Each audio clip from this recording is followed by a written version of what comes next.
Nagtala ngayon ng ikalawang sunod na panalo ang Miami Heat matapos na makalusot sa Philadelphia 76ers sa score na 109-104. Kahapon ay panalo rin ang Miami, kaya naman umabot sa 30 ang kanilang panalo ngayong season.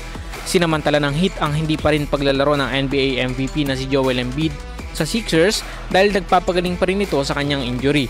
Muli namang sumandalang hit sa big performance ng NBA All-Star na si Bam Adebayo na may 23 points at 14 na rebounds. Kahapon, triple-double naman ang ipinakita ni Adebayo.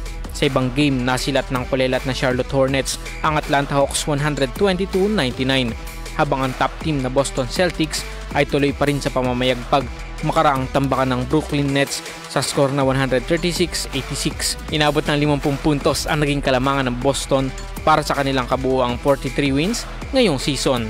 Para sa ating RMN Sports, Radyo Manjairos Peña, Florida, Tatak RMN.